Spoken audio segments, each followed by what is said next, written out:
Chioma's wedding beads snapped across the church floor, the exact second her sister screamed, "She stole my child's father!"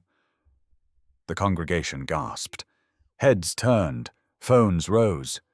Chioma stood frozen in white lace, her breath trapped in her throat, while Amaka clutched her stomach and wept into Obiora's chest, as if she were the wounded one. Their mother pointed at Chioma like she was filth. Their father hissed that she would not shame the family twice in one day. Then the doors opened. Silence swallowed the church. Because the man who stepped inside in full dark uniform was General Ekene Okafor, and before Chioma could understand why he had come, her father announced that she would marry him instead. What would you do if your own family sacrificed your happiness to protect a lie? Would you obey? Or walk away and let the truth burn everything down? Tell me your country and your local time in the comments. And if you love emotional, powerful stories filled with shocking twists, justice and healing, subscribe and stay with me. By sunset, Chioma was no longer a bride. She was a bargain. The white lace her mother had chosen for her engagement had been stripped away before the car even left the church grounds. One of her aunts had yanked the veil from her head with trembling, angry hands, muttering that there was no point wasting fine fabric on a girl who had already brought disgrace to the family. Someone had thrown a darker wrapper over her shoulders. Someone else had wiped the lipstick from her mouth as though even color no longer belonged to her. No one asked whether she agreed. No one asked whether she could still breathe. The road to General Ekene Okafor's estate stretched far beyond the city, past crowded markets, broken minibuses and dusty roadside stalls where women sold oranges under fading umbrellas. Chioma sat in the back of a black vehicle with both hands locked around her knees. Her father, Paulinus Eze, sat across from her, stiff and unreadable. Her mother, Ngozi, dabbed her eyes every few minutes, but her tears were not for Chioma. They were for the scandal, for the whispers, for the humiliation of having one daughter exposed and the other still useful enough to patch the family's torn reputation. "You will not embarrass us again?" Paulinus said at last, without looking at her. Chioma stared at the window. Her own reflection looked like a stranger. Her face was pale beneath deep brown skin that usually glowed with warmth. Her eyes were swollen, but dry. She had cried everything out in the first hour after the church disaster. After Amaka's performance, after Obiora's silence, after her father's hand clamped hard around her wrist as he pulled her into a side room and told her exactly how the rest of the day would go. The choice had been simple, he had said. Marry General Okafor quietly today and save the family, or refuse and watch her mother collapse from the shame of it. Chioma knew emotional blackmail when she heard it, but knowing it did not make her free. "You should be grateful," Ngozi whispered suddenly. "Do you know how many families would beg for a connection to a man like him?" Chioma turned her head slowly. "A feared widower twice my age. A man everyone speaks of in lowered voices." Ngozi flinched. "Lower your tone." But Chioma's voice did not rise. It only grew colder. "Did you know before today silence?" That silence answered everything. Her father finally met her eyes. "This marriage will stabilize important relationships, not love, not protection, not fate. Relationships, deals, power. That was what her life had become worth." She looked away again, and from that moment onward she said nothing. By the time the gates of Ekene Okafor's estate opened, the last light of evening had turned the sky copper and bruised purple. The walls surrounding the property were high, guarded, and severe. The mansion beyond them was not flashy, like the homes of businessmen who liked to scream their wealth into the street. It was older, stronger, built in wide stone lines with long balconies, deep verandas, and enough shadow to make every story she had ever heard about the general feel suddenly real. Servants were waiting at the entrance. Uniformed men stood at a distance. No musicians, no celebration, no flowers, only silence. The vehicle stopped. Paulinus stepped out first. Ngozi followed. Chioma did not move until the rear door was opened for her. Her legs felt numb beneath her. When her sandals touched the ground, she nearly stumbled. One servant, an older woman with silver threaded through her braids, looked at her face for one long second. Not with cruelty. Not with kindness either. With recognition, perhaps. Or pity. Inside the air was cool and faintly scented with sandalwood. A portrait hung over the far staircase, an elegant woman in a pale blue gown, her posture graceful, her smile reserved. Chioma did not need anyone to tell her who it was. Ifeoma. The dead first wife. The woman people mentioned only in fragments. The woman whose death had wrapped itself around Ekene's name like smoke. A chill passed through Chioma's body. Then she heard his footsteps. They were not hurried. They did not echo with theatrical force. But something in the entire house seemed to straighten at the sound. Staff stepped back instinctively. Even Paulinus's posture tightened. General Ekene Okafor descended the staircase in a dark, fitted kaftan. Not his uniform, but somehow he looked even more dangerous without it. He was taller than Chioma remembered from the church, broad-shouldered, composed and carved with the kind of hard restraint that made softness seem impossible. A scar cut faintly across one side of his jaw. His gaze, when it landed on Paulinus first, was level and unreadable. Then it shifted to Chioma. It did not linger on her beauty. It did not strip her bare. It did not pity her. It simply saw her. And for some reason that was worse. Paulinus cleared his throat. "General, thank you for receiving us on such short notice. The situation at the church became complicated." Ekene's face did not change. "I noticed." Ngozi stepped forward with nervous hands. "Our younger daughter is a good girl. Quiet, respectful. She will not give you trouble." Chioma nearly laughed. Not because anything was funny, because the cruelty of it had become too large for ordinary reactions. Ekene's gaze flicked briefly toward Ngozi, then back to Chioma. "Would you like some water?" The question hit so strangely that Chioma almost did not understand it. No one had asked what she needed since morning. She answered before she could stop herself. "Yes," he nodded once to a servant. "Bring it." Paulinus seemed irritated by the interruption. "As I was saying, this arrangement protects the dignity of all families involved." That was when something sharp passed through Ekene's eyes. Not loud anger, not visible outrage, something quieter, more dangerous. "Does it?" he asked.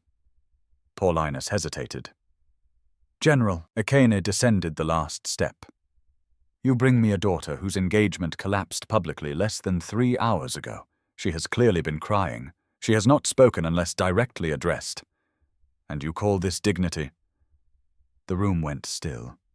Chioma looked up. This was not in the script her parents had prepared. Paulinus gave a tight smile. She understands her duty. Ekene turned fully toward Chioma. "Do you—" Her father's warning seemed to press into the room like a hand around her throat.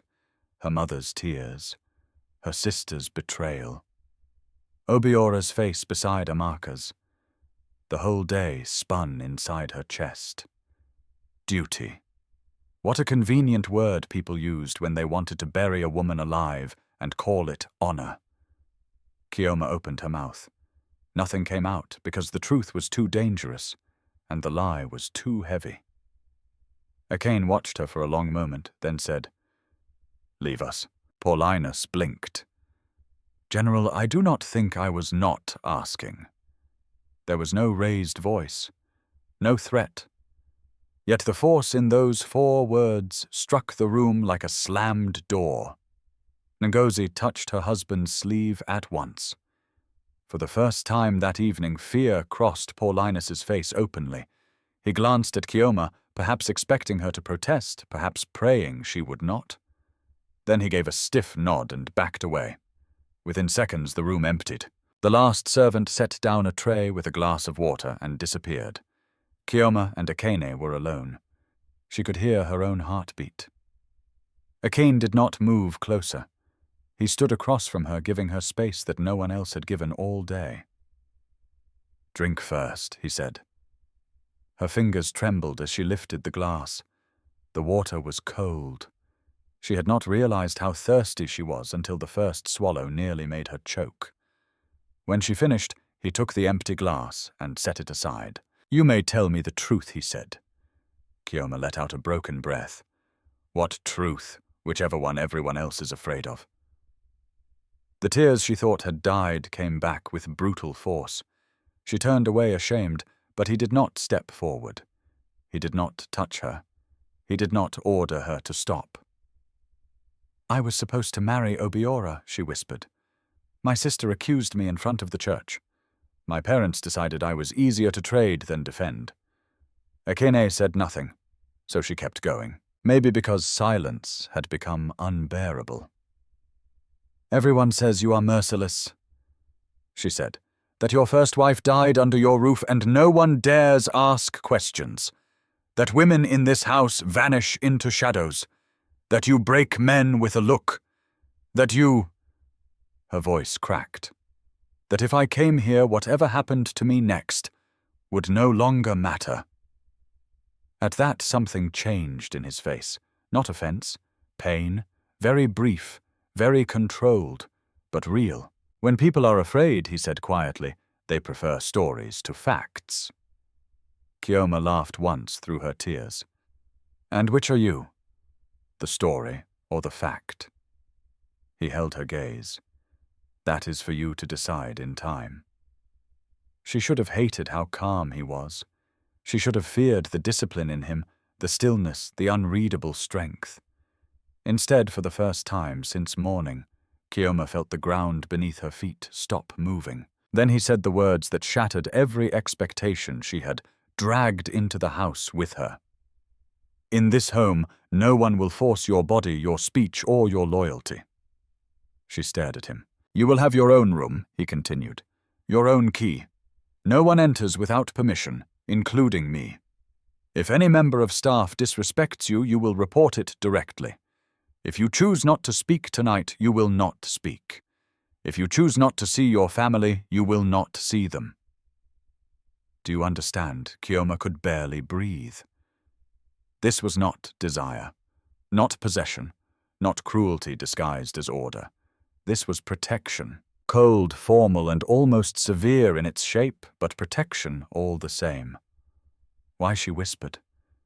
For the first time, Ekene looked away from her. His eyes moved toward the portrait above the staircase. When he spoke again, his voice was lower. "Because humiliation should never be the price of survival." The words were too exact, too personal, too wounded. Before Chioma could ask what he meant, a sharp sound cut through the hallway outside. Raised voices, a woman's voice, harsh, furious. The older female servant rushed into view, clearly unsettled. "Sir, Lady Nencom insists on seeing the new bride." Ekene's jaw hardened. "Tell her no." But it was already too late. A woman in expensive mourning silk swept into the entrance hall with outrage blazing in her eyes. She was perhaps in her late 50s, elegant and imposing with the kind of beauty sharpened by bitterness. Her gaze landed on Chioma, and pure contempt flooded her expression. "So this is the replacement," she said. Chioma felt the fragile safety inside her crack at once. Lady Nuckham stepped closer, looking her up and down as though inspecting something unclean. "A frightened little girl dragged from a scandal and placed in my daughter's house. Have they no shame?" Ekene moved between them before Chioma could react. "She will be treated with respect." Lady Nuckham's smile was thin as a blade. Respect. In the same halls where Ifeoma died. The silence that followed was deadly. Chioma's blood turned cold. And in that moment, standing in the vast, shadowed entrance of a house that still belonged to a dead woman's memory, she understood one terrible truth. Whatever kind of man General Ekene Okafor really was, she had not entered a marriage. She had entered a battlefield. Chioma did not sleep. The bedroom prepared for her was larger than the entire back section of her parents' house, but space did nothing for fear. A carved wooden bed stood in the center under a white mosquito net. A writing desk faced tall, shuttered windows. A polished wardrobe lined one wall. Everything was elegant, expensive, restrained, and none of it felt like hers. She sat at the edge of the bed long after midnight, still wearing the same dark wrapper they had thrown over her at the church. Every time she closed her eyes, she saw Amaka clutching her stomach and crying into Obiora's chest. She heard her father's voice calling duty what had really been sacrifice. She saw Lady Nkem's face twisted with contempt and heard those words again. In the same halls where Ifeoma died, by dawn the house was quiet in the strange way only powerful houses could be. Never fully asleep, never fully at peace. A soft knock came at the door. Chioma stiffened. "Who is it?" "The housekeeper, madam," said the older woman's voice from the night before. "My name is Mama Sada. I brought tea." Chioma hesitated, then opened the door only halfway. Mama Sade stood holding a tray. In the morning light, her face seemed even older than Chioma first thought, lined with years that had taught her how to see more than she said. She did not push inside. She waited. "I can leave it by the door if you prefer," she said. That gentleness, careful, respectful, made Chioma step back without speaking. Mama Sade entered and placed the tray on the desk. "His Excellency said, 'No one is to enter your room without permission,' I asked before coming." Chioma looked down. "Thank you." Mama Sade gave one small nod. "There are clothes in the wardrobe. New ones were purchased in your size before sunrise. Breakfast is at 8, but it will be sent here if you do not wish to come downstairs." Chioma looked up sharply. "He arranged that—" "Yes." Why, Mama Sade's mouth softened for just a moment. "Because he notices things." That answer stayed with Chioma after the woman left. Because he notices things. Not because he was performing kindness. Not because he wanted praise. Because he noticed. She stood slowly and crossed to the wardrobe. Inside hung dresses, wrappers, house robes, neatly folded blouses, even simple sandals. None of them were gaudy. None were chosen to impress. They looked selected for comfort, modesty, dignity. A foolish ache rose in her throat. Her own mother had shoved her into marriage with a stranger in a single afternoon. This stranger had made sure she had shoes. By the time she came downstairs, she hated herself a little for caring. The breakfast room was lined with tall windows overlooking a wide courtyard shaded by almond trees. A long table stood in the center, but only one place had been set. Chioma stopped. Ekene was already there. He sat at the far end in a crisp, dark shirt, reading through a stack of documents, while speaking quietly to one of his aides. His posture was straight, controlled, effortless. The aide gathered the papers and left as soon as he noticed Chioma. Ekene rose to his feet. No man in her family had ever stood for her. Not once. The shock of such a simple gesture made her pulse stumble. "You came," he said. His voice was calm, almost neutral, but not cold. Chioma folded her hands to stop them shaking. "I thought if I stayed upstairs too long it would make me look weak." Something unreadable flickered in his eyes. "Then let this be your first correction in this house. Rest is not weakness." He pulled out a chair for her, not theatrically, not with flirtation, simply with quiet formality, and returned to his place once she sat. Breakfast had already been laid out: yam porridge, sliced fruit, tea, fresh bread. Chioma realized she was starving. Hunger had hidden beneath shock so completely that she had forgotten it existed. Still, she barely touched the food at first. Ekene noticed. Of course, he noticed. "You do not have to speak if you prefer silence," he said. Chioma gave a dry laugh. "You keep offering silence as if it is a gift." "Sometimes it is." She lifted her eyes to him then. Really looked. He was not twice her age, as frightened gossip had suggested. Older, yes. Perhaps by 12 or 13 years. But not old, not broken, not monstrous. The scar along his jaw gave his face a harder edge, but his eyes were what unsettled her most. They were not soft eyes. They belonged to a man who had seen violence and chosen to survive it. Yet beneath that hardness lived a fatigue so deep it seemed ancient. "Everyone is afraid of you," she said before she could stop herself. He buttered a slice of bread.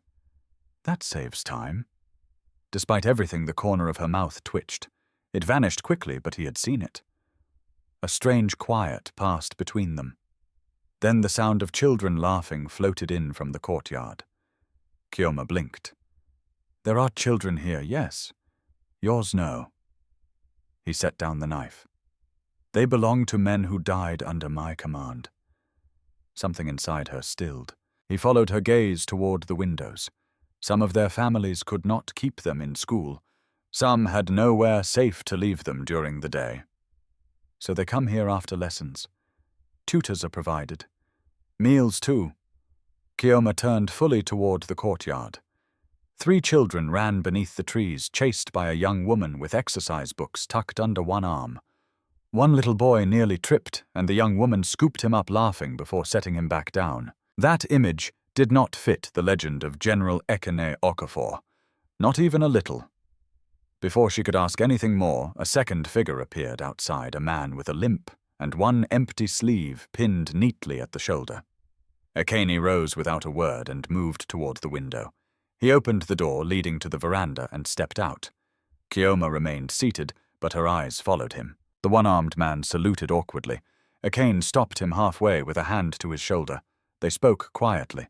The man's face carried the shame of someone forced to ask for help.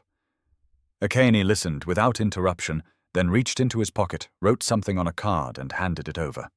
The man looked up in disbelief. Even from inside, Chioma could read the gratitude in his face. He tried to kneel. Ekene caught him by the arm before he could. No public display, no noble speech, no witnesses to impress. Just a man refusing to let another broken man bow. Chioma looked down at her untouched tea. Obiora had once scolded a waiter for bringing warm water instead of cold. Her father donated publicly only when cameras were present. And yet the feared general everyone called merciless was arranging school fees, feeding children, and protecting the dignity of men too wounded to keep standing. When Ekene came back in, she asked quietly, "How many people depend on you?" He resumed his seat. "Too many. And you carry all of them, no?" He met her gaze. "I fail some of them." It was such an unguarded answer that Chioma did not know what to do with it. Most powerful men built themselves out of certainty. This one admitted limits. It made him somehow more dangerous and more human. After breakfast, Mama Sade offered to show Chioma around the house. Chioma almost refused, then changed her mind. Fear fed on closed doors. She needed to know the shape of the place that had become her prison, or perhaps something less simple than a prison. The library was vast and dim, lined with military histories, legal texts, biographies, and shelves of novels in both English and Igbo.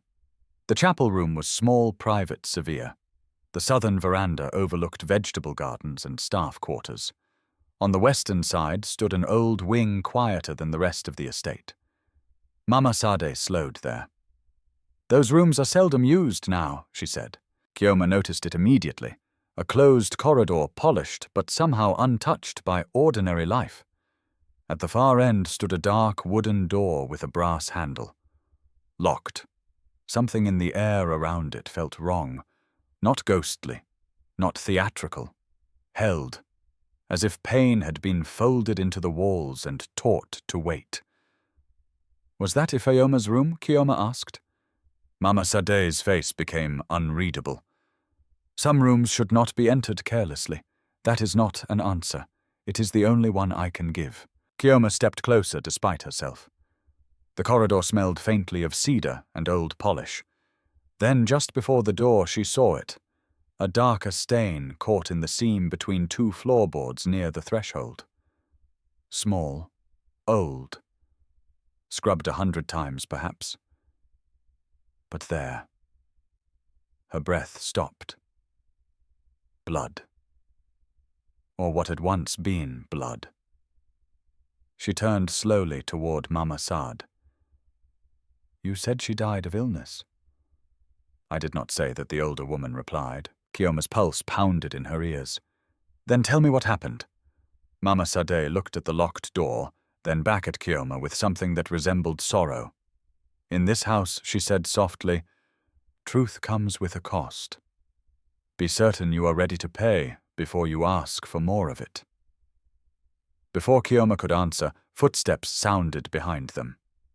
Ekene.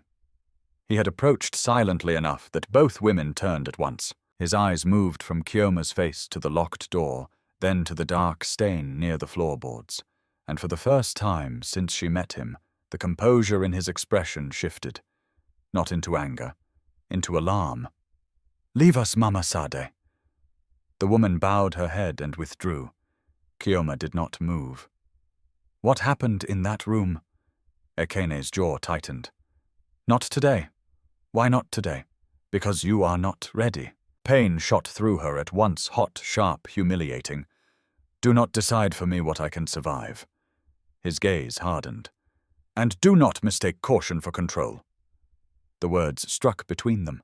For a heartbeat, neither spoke. Then Chioma drew herself up, every wound from the church, from her family, from Lady Nkem rising together inside her.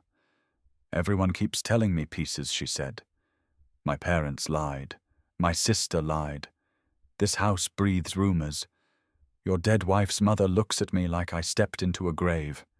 And now I find blood outside a locked room, and you expect me to wait?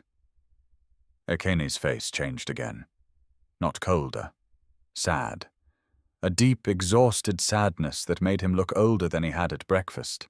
When people are trying to protect you, he said quietly, it can feel very similar to being deceived. Chioma laughed once, bitterly. Then perhaps protection is overrated. He held her gaze. No, false protection is. That silenced her. For one long second she thought he might tell her everything. Instead he reached into his pocket, drew out a small key, and placed it in her hand, her fingers curled around it in shock. It opens your room, the library, the chapel, and the south gate, he said, so that no one can say you are trapped here. Chioma stared at the key, then at him. But not that room, she said. No. He turned and walked away before she could stop him. Chioma stood alone in the corridor, her palm wrapped around the warm metal key, staring at the locked door and the old dark stain on the floor. The key he gave her proved one truth. The locked room proved another. General Ekene Okafor was not the monster the city believed, but somewhere inside this house, behind a door he would not open, waited a secret strong enough to make even a feared man look afraid. The letter arrived folded inside a prayer book. Chioma found it just after noon, tucked between 2 pages of psalms in the small chapel room at the southern end of the house. She had gone there because the estate had begun to feel too large, too watchful, too full of doors that held their breath when she passed. The chapel was the only place where silence did not feel like a threat. Sunlight spilled through colored glass and lay across the floor in broken red and gold. Dust moved gently in the beams, like something almost alive. For the first time in 2 days, Chioma had knelt without hearing her sister's voice in her head. Then the folded paper slipped from the book and landed by her hand. She stared at it. No seal, no name, no mark on the outside. Only one sentence inside. Your husband's first wife did not die of illness. She died because she knew what your father and his partners were moving through the eastern corridor. Ask about the mines. Ask about the weapons. Ask why blood was cleaned but never forgotten. Chioma read it once. Then again. Then a third time, slower, each word pressing deeper than the last. Mines, weapons, her father. A coldness unlike ordinary fear moved through her body. It was the kind that began in the spine and spread outward, leaving thought sharp and trembling. She looked around the chapel as if someone might still be standing there watching her reaction from the doorway. But the room was empty. The sunlight remained gentle. Somewhere outside a bird called from the trees. The world had not changed. Only the shape of it had. She folded the paper tightly and slid it into her sleeve. When she left the chapel, she almost collided with Mama Saad in the hallway. The older woman took one glance at her face and stopped. Madame Chioma forced her breathing to settle. "I'm fine." Mama Sade said nothing for a moment. Then, in a tone so low it barely seemed to exist, she replied, "In houses like this, fine is often the first lie people tell before a storm." Chioma's eyes flickered toward her. "Do storms pass here?" "Some do," Mama Sade said. "Some only change rooms." Before Chioma could ask whether the comment meant anything or everything, footsteps sounded from the front wing. One of the younger maids hurried in with a silver tray. "There is a delivery for Madam," she said, placing it down. On the tray sat Chioma's phone. Her own phone. It had been taken from her at the church chaos first by an aunt, then by her mother, then lost somewhere inside the violence of the day. Seeing it now felt strangely intimate, like receiving back a piece of herself she had assumed was gone forever. "Who returned it?" she asked. The maid lowered her eyes. "His Excellency had one of the drivers collect your belongings from your family home." Again, that ache. Again, that dangerous softness threatening to rise in her chest at the worst possible time. Because even now, while her own blood family hid truths and used silence like rope, the man she was supposed to fear was quietly restoring what had been stripped from her. Chioma took the phone with unsteady fingers. "Thank you." When the others left, she went back to her room and locked the door. Messages flooded the screen the moment it came alive. Amaka, Obiora, her mother, 3 cousins, 2 church friends, unknown numbers. The first voice note from Amaka began with tears before words. Chioma did not press play. She read instead. "Please answer me. Things are not what they look like." A second one followed minutes later. "Obiora is angry. I need to explain before Daddy hears more things." A third sent just an hour before. "He keeps asking about General Okafor." "What did you tell him?" Chioma froze. Not "how are you?" Not "forgive me." Not "I am sorry." What did you tell him? She switched to Obiora's messages. At first they were smug, then probing, then impatient. "You should have stayed quiet. This whole situation can still be managed if you behave sensibly. Your father says you know how to do the right thing when pressured. Don't disappoint everyone again." Her stomach turned. Even now he spoke like a man still standing safely at the center of the board, still convinced the pieces around him belonged to him. Chioma opened her father's thread last. "Only one message. Do not discuss family matters with your husband. Your duty now is to observe, listen, and protect your household's interests." There it was. Not grief, not regret. Instruction. The letter in her sleeve seemed to burn against her skin. Observe, listen, protect. They had not married her off to bury shame alone. They had sent her into this house with a role. She sat slowly at the edge of the bed, the realization settling with terrible precision. The marriage had never only been punishment. It had been placement. They believed she was obedient enough, frightened enough, grateful enough for crumbs of approval to become useful inside General Ekene Okafor's walls. A daughter turned into a listening ear. A wife turned into a corridor. A human being turned into access. Chioma covered her mouth with one hand. Then anger came. Not sudden, not wild.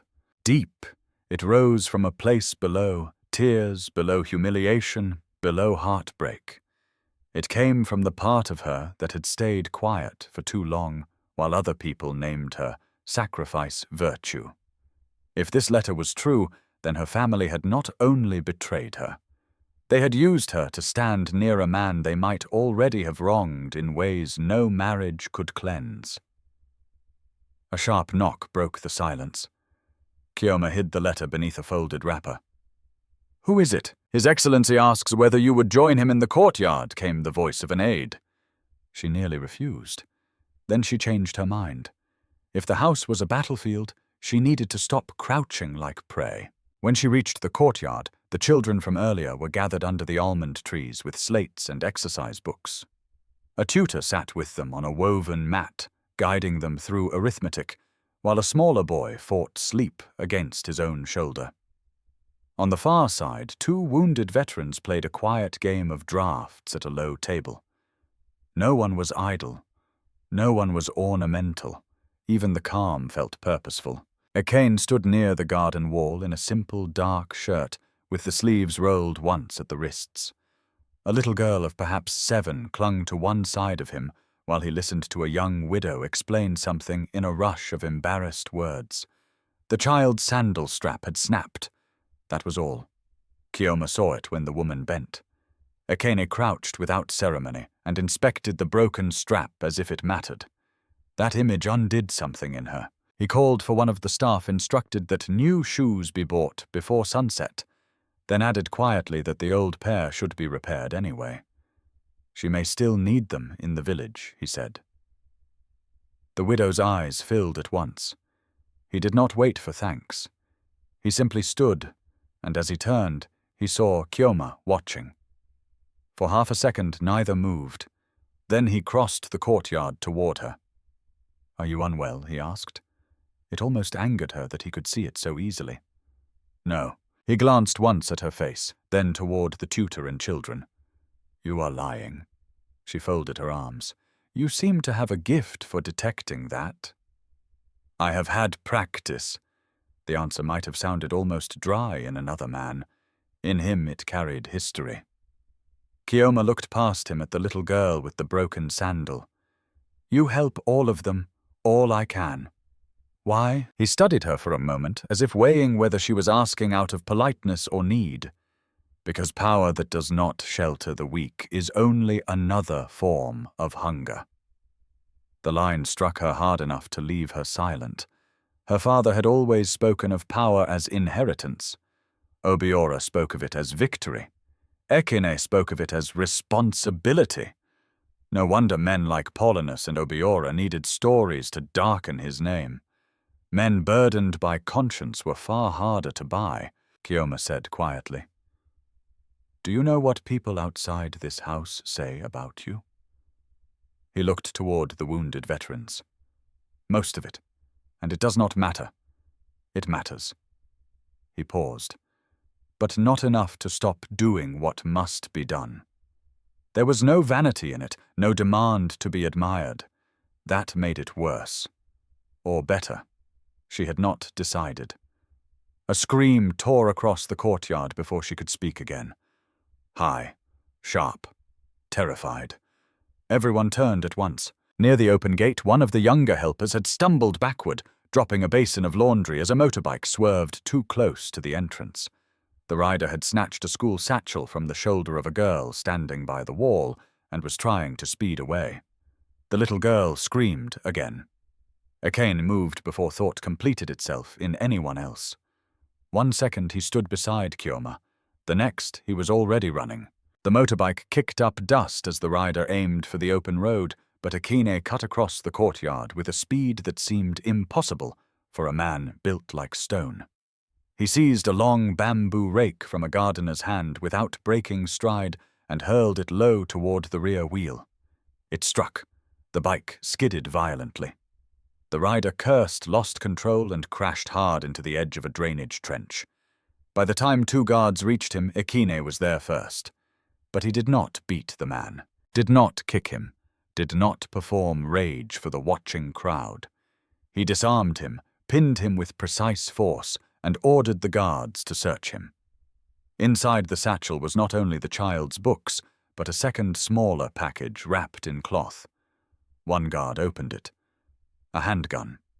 The entire courtyard seemed to inhale at once. Ekene's face changed, not surprise, recognition, the kind that carried immediate calculation. He stood slowly and looked toward the road beyond the gate, then toward the house, then toward Chioma. For the briefest instant, she felt it something tightening in the air around them, something no one else fully understood yet. This had not been ordinary theft. The rider had come armed, and armed men did not test secure estates by accident. The child whose satchel had been snatched began sobbing.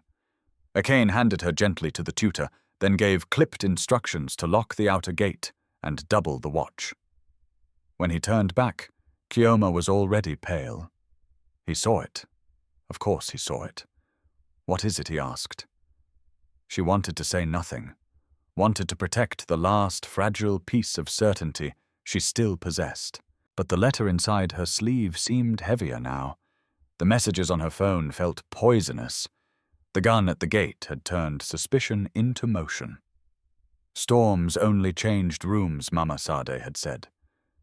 Chioma looked straight at him and heard her own voice come out smaller than she wanted. "I think she said someone is trying very hard to keep me from asking the right questions." His eyes sharpened instantly. "What questions?" She swallowed, then lied. About Ifeoma. It was not the full truth. Not yet. But as Ekene stared at her, understanding flickered across his face, not of what she knew, but of how close danger had already come. And for the first time since entering his house, Chioma saw not only the feared general, not only the misunderstood man, but someone else underneath them both, a protector standing in the center of a narrowing circle. And somehow impossibly part of her already wanted to step inside that circle with him instead of running away. Ekene did not press her in the courtyard.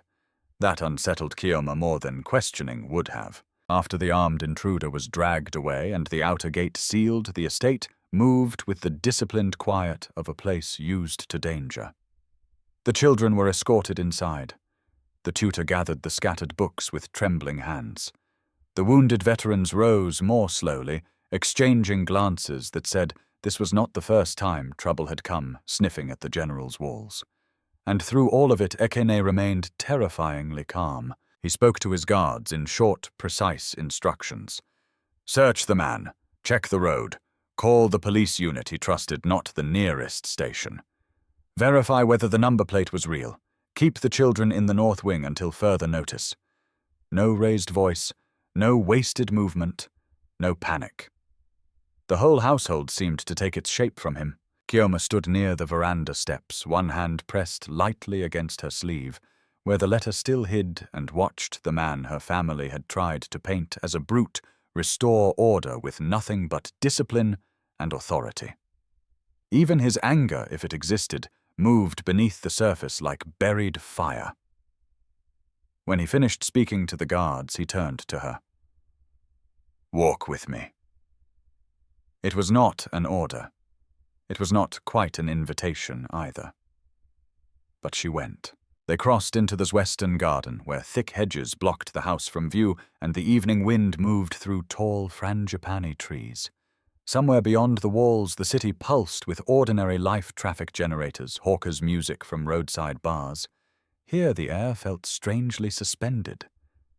Ekene stopped beside a stone bench, but did not sit. The man at the gate was not a random thief, he said. Chioma kept her face still. I guessed. He carried a weapon too expensive for street robbery. His eyes stayed on hers. And he reached for the child's satchel first, not the maid's jewelry or the guard's radio. That means he was after something specific. Or he wanted access. Her heartbeat quickened. You think the bag was a distraction? I think someone wanted to test my response time, my gate security, or the movement patterns in this estate. The words landed like metal, because they aligned too neatly with the letter, with her father's message, with the sick possibility that she had been planted here by people already moving pieces against Ekene long before the church scandal. He watched her a moment longer. You said someone may be trying to keep you from asking the right questions. She looked away. I said I think so. What changed your mind? Too many things, she thought. The note in the prayer book, her father's instruction, Obiora's messages, the gun, the lies. Instead, she said, the more I see, the less the rumors make sense. A long silence followed. Then Ekene said quietly, rumors are useful to corrupt men. Fear isolates the person they are building lies around. Chioma looked back at him. Then why let them grow? Why not destroy them? A shadow crossed his expression. Sometimes destroying one lie requires exposing people who are not strong enough to survive the truth. That answer was not complete. She could feel the missing parts of it, but before she could reach for them, he changed direction. Has your family contacted you? Her throat tightened. Yes. Did they ask how you are? The bitterness that rose in her mouth answered before she did. No. His jaw flexed once. What did they ask? She hesitated. Then, because she was suddenly tired of swallowing poison alone, she told him part of it. My father told me not to discuss family matters with you. She gave a humorless laugh. He said my duty now is to observe, listen, and protect my household's interests. Ekene did not move. For one terrible second she thought she had said too much. Then his voice came even quieter than before. So that is how far they intended to go. Chioma stared at him. You already suspected. I suspected Paulinus Eze does not make personal decisions for emotional reasons. His gaze sharpened. I did not know he was foolish enough to put instructions in writing. He believes I still belong to him. Ekene's answer came without pause. You do not. The force of it hit her harder than comfort would have, not because it sounded romantic. It did not. It sounded like law, like a boundary drawn in stone. And suddenly she understood that the safety she felt around him was not softness. It was structure, the kind built by a man who had learned exactly how violent the world could be when no one drew lines. She lowered her eyes. You barely know me. I know enough. Enough to see that you have been taught obedience as if it were the same as worth. He paused. It is not. The old wound beneath her ribs opened cleanly. All her life praise had come only when she bent, when she adjusted, when she surrendered first and spoke later. Good daughter, patient daughter, quiet daughter, useful daughter. Not once had anyone told her that compliance and value were different things. She asked before she could stop herself, and what if I have already been useful to them? He did not answer immediately. When he did, his voice was stripped of everything except truth. Then the question is whether you remain useful to them now. That stayed with her as they walked back toward the house. Not what had been done to her, what she would choose next. Inside, Mama Sade sent dinner to Chioma's room. She barely touched it. Instead, she sat at the desk with her phone. The hidden letter and a notebook she found in one of the drawers. If her family had used her as an entry point, then she needed to stop being only the object moved by other hands. She needed to see the board. So she began listing names. Paulinus Eze, Obiora, Amaka, General Ekene Okafor, Ifeoma, Lady Nkem, unknown sender of the letter, armed intruder at the gate. Then she began drawing lines between them. What linked her father to Ekene business, political influence, military contracts?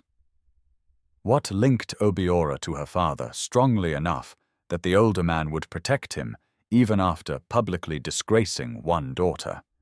And why had her marriage to Ekene become urgent enough to force through within hours of the church scene? She opened her father's older messages, scrolling back months. Most of them were ordinary on the surface, requests, instructions, reminders, social obligations. But once she started looking through the eyes of suspicion, a pattern emerged. Repeated references to dinners she was told not to attend, names of logistics companies she had heard in passing. One particularly cold message from 3 months earlier. If General Okafor refuses the revised supply terms, again we will need another route into the household. Chioma stared at the screen until the words blurred. Another route into the household. She covered her mouth. Not the household. This household. Ekene's household.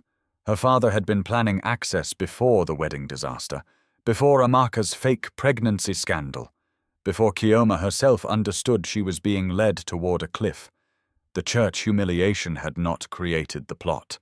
It had only accelerated it. Her hands shook so hard she nearly dropped the phone. A memory flashed sharp and sudden. Her father taking a phone call the week before the wedding, lowering his voice when she entered the room. Her mother urging her to be patient with last-minute changes.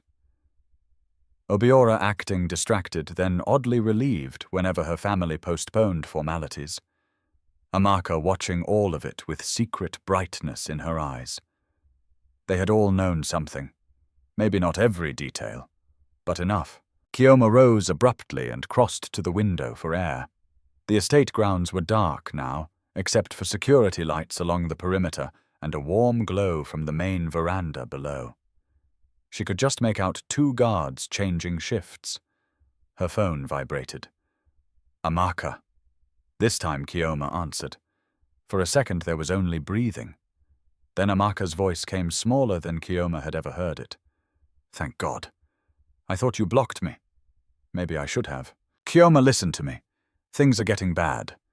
Chioma laughed once, stunned by the audacity. Bad. You stood in a church and accused me of sleeping with my own fiancé. You cried on command. You watched them give me away like property. Tell me, Amaka, at what point exactly did things become bad for you? A shaky sob came through the line. You don't understand. No, I understand perfectly. It wasn't supposed to go this far. The sentence chilled her, not because it excused anything, because it confirmed too much. Chioma's voice hardened. What was supposed to happen? Silence. Then Amaka whispered. Obiora said if I helped him break the engagement, Daddy would settle everything quietly. He said you would be sent away for a while, maybe abroad, until people forgot. He said Chioma gripped the phone so hard her knuckles hurt. He said what? He said General Okafor was already asking questions about some contracts, and Daddy needed time. Amaka was crying openly now. I did not know they would marry you to him that same day. I swear I did not know. The room tilted. There it was. Not rumor, not instinct. Confirmation. Her father and Obiora had needed time because Ekene was already close to something. And Chioma had been turned into a shield, a distraction, an access point, all in one move. Why are you telling me this now? Chioma asked. Because guilt would never be enough. There had to be another reason. Amaka's next words came in a rush. Because Obiora is not who I thought. He's angry all the time. He keeps meeting strange men. He keeps asking what you've seen in that house. Today he grabbed my arm and said, if I ever speak carelessly, both our families could drown. Her voice broke. Chioma, I think he's afraid of your husband. Chioma closed her eyes. For the first time since the church, she felt not only betrayal, but scale. This was bigger than sisters fighting over a man, bigger than humiliation, bigger than marriage. How long have Daddy and Obiora been working together? She asked. I don't know everything, Amaka whispered, but I know there are supply contracts mining money and people inside the army who take instructions from outside channels. I heard Daddy say General Okafor keeps blocking the flow. The flow. Weapons, money, minerals, all of it. Chioma opened her eyes slowly and looked at the notebook on the desk, at the names and lines she had drawn. The mask was cracking, and beneath it was something rotten enough to swallow entire families whole. When she ended the call, there was only one person she could no longer afford to hide from. She took the letter from her sleeve, the phone from the desk, and the notebook from the drawer. Then she walked out of her room and headed toward Ekene's study. Halfway down the corridor, she stopped. The study door was slightly open. Voices came from inside. One was Ekene's, the other belonged to a man she did not know. The revised military supply bid was routed through Paulinus Ease's shell companies, the man was saying, and Obiora has been seen meeting Captain Dyke twice this week. Chioma froze. Then Ekene's voice came cold as iron. So the rot is inside my command after all. Chioma stood motionless in the dim corridor, clutching proof against her chest, and understood with perfect clarity her family had not sent her into a feared man's house. They had sent her into the center of a war. Chioma did not knock. For one suspended second, she stood outside the study, with the letter hidden in one hand, her phone and notebook pressed to her chest, while the voices inside sharpened every fear that had been growing since the church.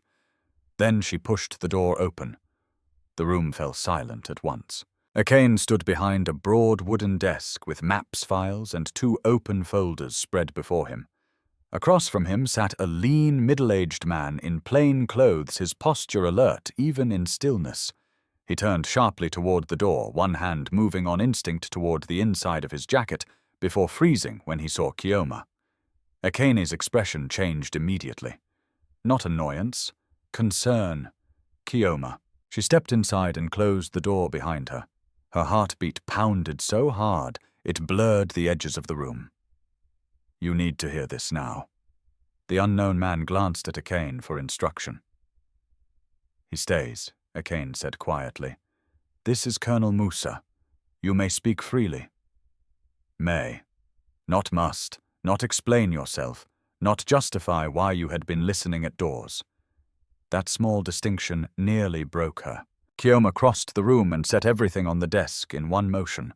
The folded anonymous letter, the phone with her father's messages, open the notebook full of names and links. Her fingers trembled, but her voice did not. My father was already trying to find a route into this household before the church scandal, she said. Amaka confirmed tonight that Obiora helped him break my engagement to buy time because you were asking questions about contracts. They planned to send me close to you, maybe to watch, maybe to listen, maybe worse. I don't know how far they meant to go.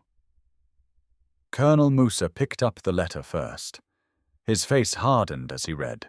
Ekene did not touch the paper. He looked only at Chioma. When did you find this in the chapel? Around noon. And you said nothing until now. The words were neutral, but shame flooded her anyway. I needed to know whether I was losing my mind, she said. Every hour since the church, someone has lied to me. My parents, my sister, Obiora, the rumors in this house, the locked room, the blood outside it. Then a man arrives with a gun at your gate. How was I supposed to know who deserved the truth? Ekene absorbed that without flinching. Colonel Musa, meanwhile, had moved to the phone messages. He scrolled once, then twice. This is enough to establish intent, he said. Not enough for court, but enough to start tearing open their cover. Chioma turned sharply. Then the letter is true. Musa did not answer. Ekene did. Enough of it is true to be dangerous. Those words hit harder than confirmation would have. Chioma stared at him. Dangerous for whom? For anyone standing near the center of it. The reply carried something heavier than strategy. Something personal. Colonel Musa set down the phone. Sir, if she knows this much already, hiding the rest will only make her vulnerable.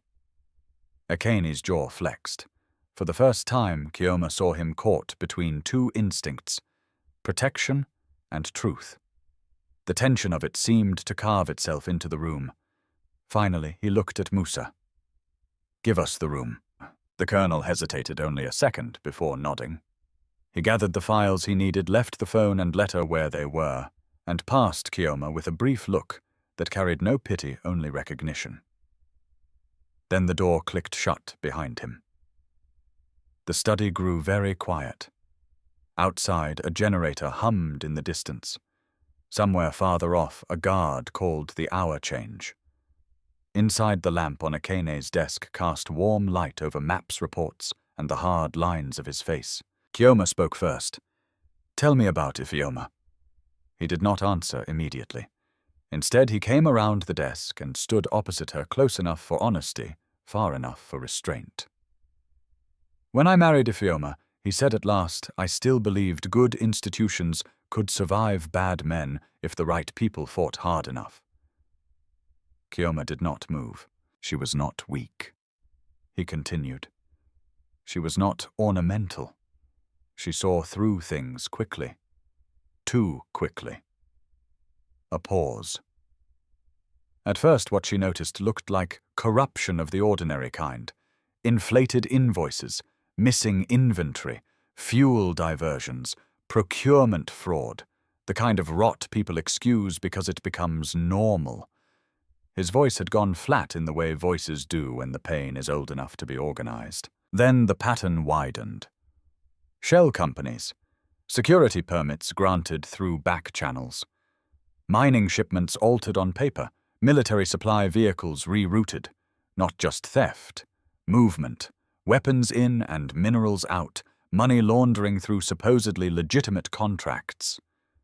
Chioma's mouth went dry. "My father." "Yes." The single word landed like a blow.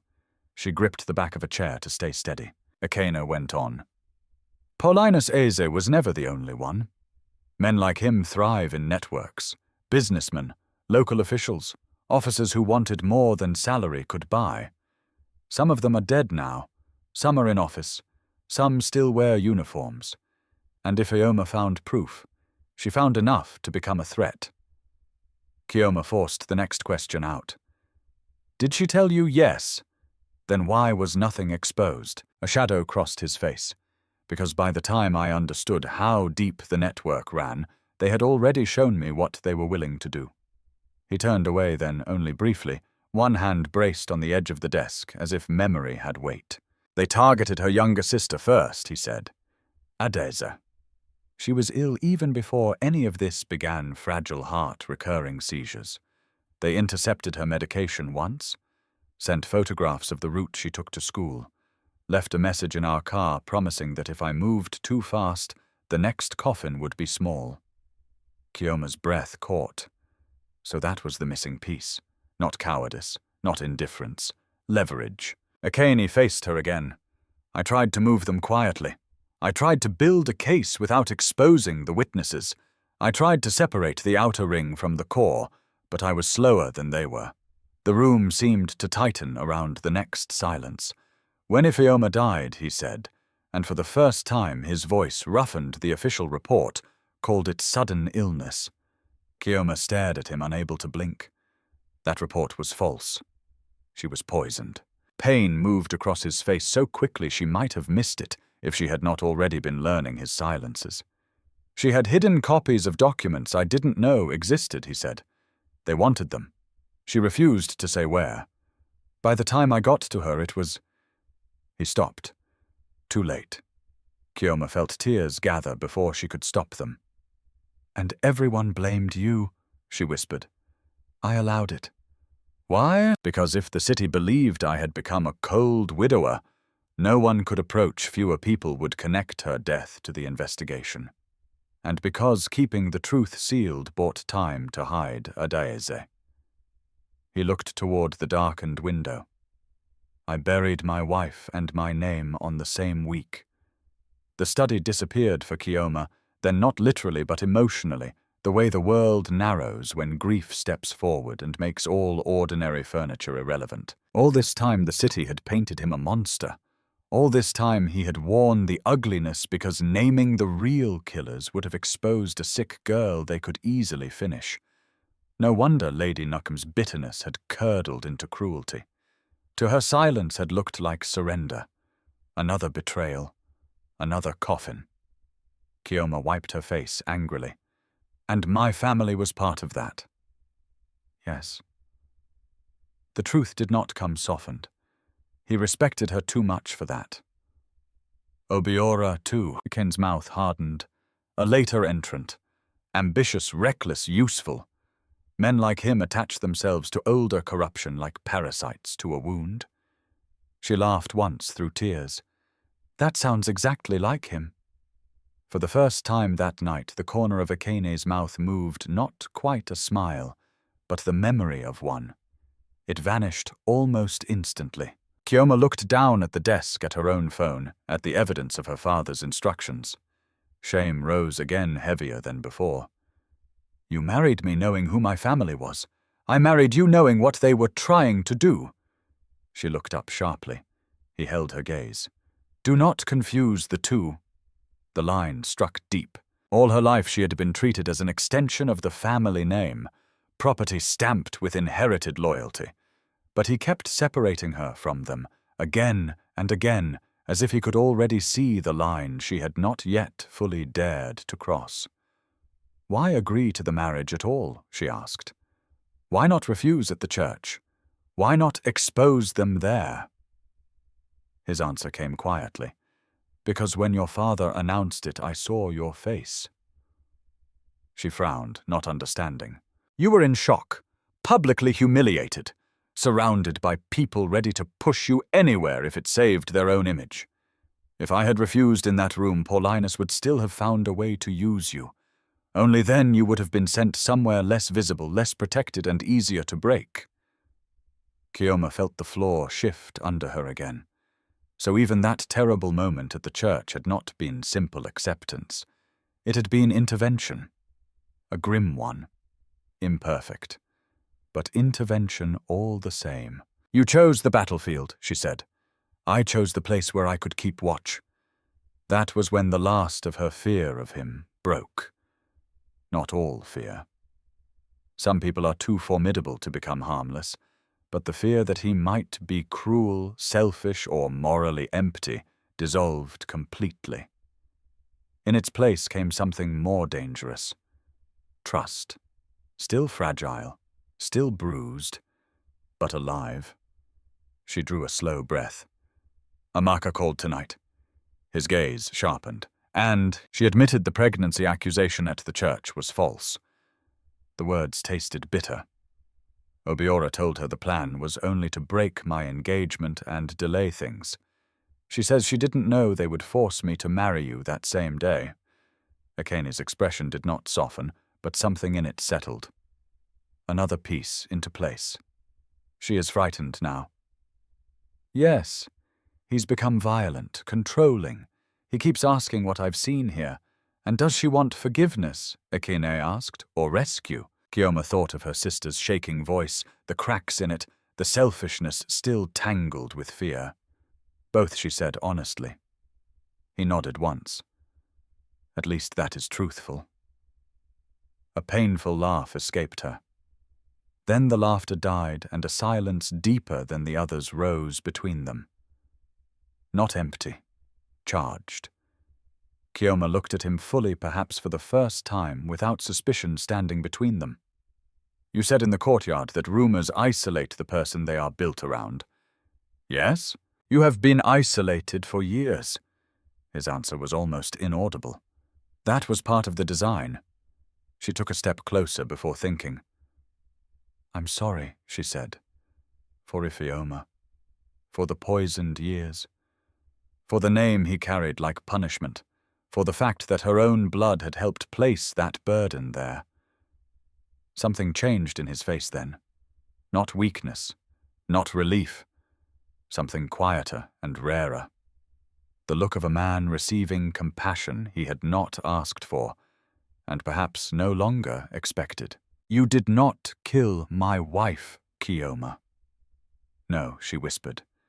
But people who made me helped kill the life you had. His eyes did not leave hers. And you are here now, choosing differently. The words entered her like warmth after a long, cold season. Not absolution. Recognition. For a moment, neither of them moved. Then a sharp knock split the air. Ekene stepped back at once. Come in! Colonel Musa entered, tension visible in every line of him. Sir, we have a problem. Ekene's entire posture changed. Report! The gunman from the gate is dead. Chioma's blood ran cold. Musa continued poison capsule hidden in a false tooth. He bit down before the medical team could secure him. A beat. And there's more. One of the numbers from his burner phone links to Captain Dyke's network. Another links to a shell company tied to Paulinus Eze. The room plunged into silence. Then Musa added the worst part. And Madame Amaka Eze just left her residence in distress. Our watcher says Obiora's men are looking for her. Chioma's hand flew to her mouth. Her sister. Betrayer, liar, thief of joy, and suddenly prey. Ekene was already moving for his jacket. Get the vehicle, he said. Chioma stepped forward instantly. I'm coming. He turned. No. Yes, it may be a trap. It probably is. Her voice shook but did not break, and she may still be the only witness who can tie Obiora directly to the church lie and the contract plot. That was the practical truth, but not the whole truth.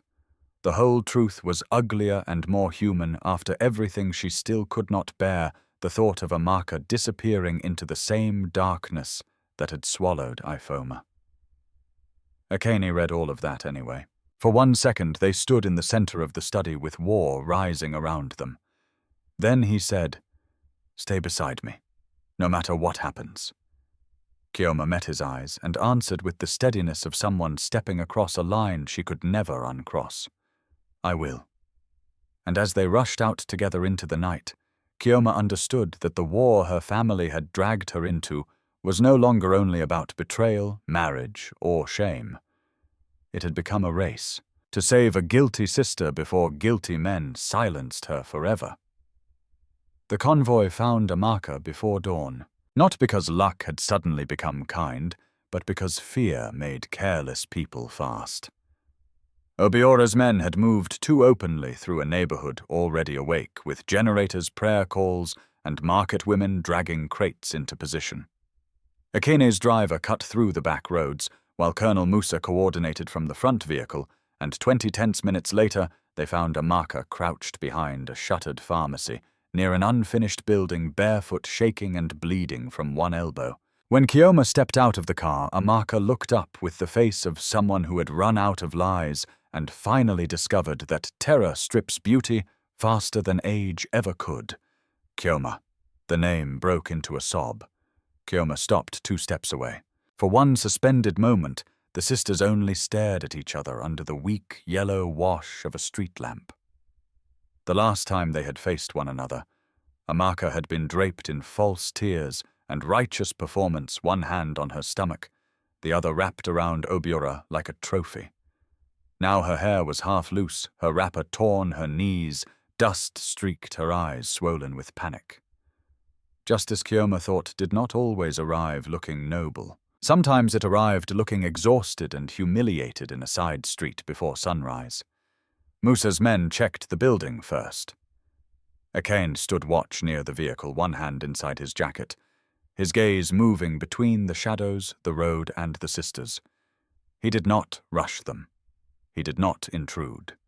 He simply held the perimeter like a wall that breathed. Amaka tried to stand and nearly fell. Chioma caught her before she hit the ground again. The contact shocked them both. I didn't know where else to go, Amaka whispered. Chioma's jaw tightened. You knew enough to ruin my life in public. Amaka flinched as if struck. Good, a colder part of Chioma thought. Let the truth sting. But the warmth of her sister's trembling weight against her arms told another truth too. Whatever Amaka had done, Obiora was no longer treating her like a partner. He was treating her like a liability. Ekene approached then, just close enough to assess her condition. Can you walk? Amaka looked at him and visibly paled. All those years of stories had reached even her. Still, she nodded weakly. He gestured toward the car. You ride in the middle vehicle. Windows up. No phone calls, no messages. No one outside my team speaks to you until I decide what you are to me, witness, suspect, or bait. Do you understand? The words were harsh enough to make Amaka recoil, But Chioma heard what lay under them, not cruelty structure. Containment. Survival. Amaka swallowed hard. Yes, sir. On the drive back, she said almost nothing. She clutched a bottle of water with both hands and kept glancing at the windows as if Obiora might materialize at any intersection. Chioma sat opposite her in the dim interior light, studying the face she had spent years competing with without ever wanting to compete at all. Amaka had always known how to occupy space, how to draw eyes, how to turn softness into performance and beauty into leverage. Their mother had fed that talent like a second religion. Smile here, cry there, lean into sympathy, pull back when needed. Men love a wounded angel. Older women forgive what they envy if you flatter them first. Chioma had watched all that and chosen silence because silence seemed cleaner. Now she wondered if silence had only made her easier to use. When they returned to the estate, Ekene did not send Amaka to the main guest rooms. He put her in a secured chamber near the north wing, with one female guard outside, one inside the corridor, and Mama Sade overseeing food and medical care. Amaka protested weakly. "You're locking me up." Ekene looked at her without emotion. "I'm keeping you alive." That silenced her. Hours later, when the first edge of morning had brightened the veranda, Chioma was called to the old sitting room off the library. Musa was already there with a recorder, 2 files, and a tablet. Ekene stood by the window, dark-shirted, sleepless, immovable. Amaka sat on the sofa with a blanket around her shoulders and a bandage on her elbow. She looked smaller than Chioma had ever seen her. The interview began simply. Names, dates, who first suggested the fake pregnancy lie, Obiora Amaka said, twisting the blanket in her fists. He said it didn't have to last, only long enough to destroy the engagement. Daddy agreed because he needed time for what Musa asked. Amaka's eyes darted to Chioma, then away. For some supply contracts to be cleaned, for certain documents to disappear, for General Okafor to stop looking in the wrong places. Ekene's face did not shift, but the stillness around him deepened. Musa kept going. "Did your father tell you what those contracts involved?" "No." She hesitated. "Not fully, but I heard words. Minerals, escort routes, revised manifests, payments through companies that only existed on paper." Chioma closed her eyes briefly. Every answer tightened the chain. "When did you realize you were in danger?" Musa asked. Amaka laughed once brokenly. "When I became pregnant for real." Chioma's eyes snapped open. Amaka stared at the floor. "The first pregnancy was a lie. I know that. I know what I did. I know what it made happen." Her voice shook. Then later, Obiora started visiting again, saying we had to look united. He kept me close because Daddy trusted appearances. When I told him I was truly pregnant, he changed.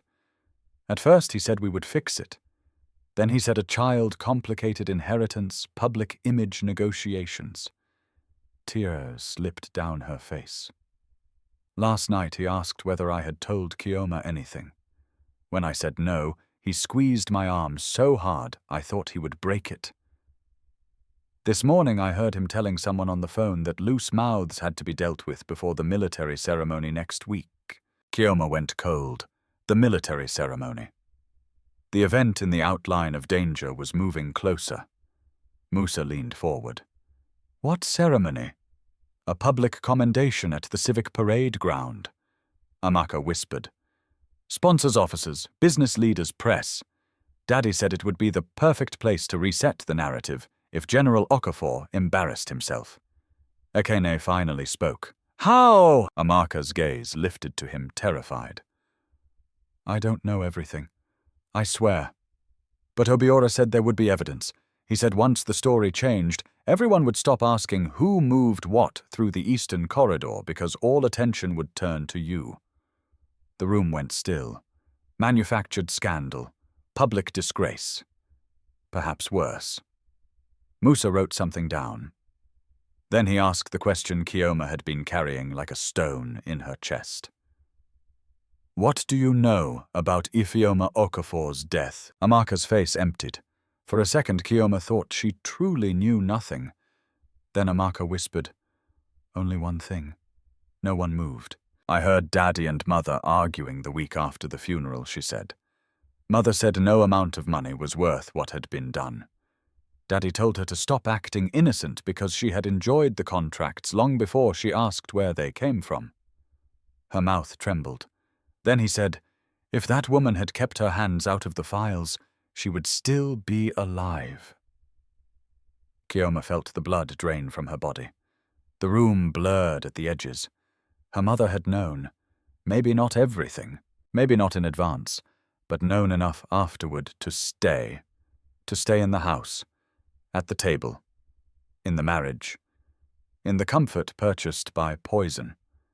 She sat down slowly because her knees would not hold. Ekene turned from the window. His gaze went first to her, not Amaka. Always to her first when the wound landed deepest. Chioma. She raised a hand without looking at him, not to reject him, to hold herself together. All her life she had built her mother into the softer parent, the weaker parent, the one trapped under poor Linus's shadow. But weakness was not innocence.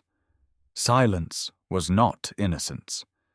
Taking the benefit of evil and calling yourself helpless did not wash blood away. Amaka was crying again now, but her voice kept coming. Perhaps because terror had finally cracked open the chamber where self-preservation once lived. "There's more," she whispered. "I found a flash drive in Obiora's drawer 3 days ago. He snatched it from me before I could open it, but I saw a label. It said, IfOma/corridor/originals. Ekene went still as carved stone. Musa looked up sharply. "You're certain?" "Yes. Where is it now?"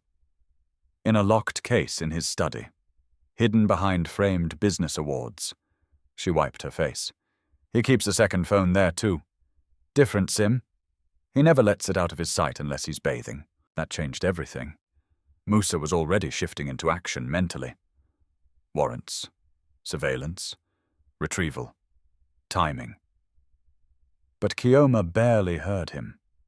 Because Ifeoma had suddenly become more than tragedy, more than grief carried in silence. There were originals, evidence, something tangible enough that men were still hiding it years later. And then another realization struck her. "He kept it," she said softly. Everyone turned to her. Obiora kept evidence tied to Ifeoma. Chioma went on piecing it aloud. Not to expose the truth, to hold power over whoever else was involved. Daddy, corrupt officers, whoever poisoned her. He wanted leverage. Ekene's eyes darkened. "Yes. Then he's more dangerous than we thought," Musa answered grimly. "Men like that often are. They don't just join rot. They learn how to harvest it." Amaka made a small choking sound. He said no one throws away useful dirt. No one contradicted her. The sun had fully risen by the time the questioning paused. Light spread across the rugs and book spines, making the room look almost peaceful, despite the devastation inside it. Musa gathered the recorder and files. "I'll prepare a restricted operation plan," he said to Ekene. "We move too soon, we spook them. We move too late, they clean house." Ekene nodded. When Musa left, Amaka stood awkwardly, blanket still clutched around her. For once, she looked like what she truly was beneath the performance, not a queen, not a victor, not even a villain large enough for legend. Just a damaged woman who had chosen selfishness until selfishness chose someone stronger and ate her alive. She turned to Chioma. "I know sorry is too small." Chioma met her eyes.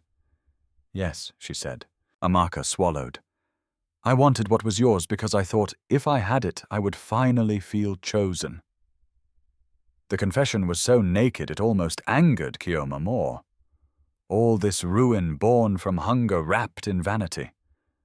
And now Chioma asked. Amaka gave a cracked, humorless smile. Now I know stolen things do not stay. They rot in your hands.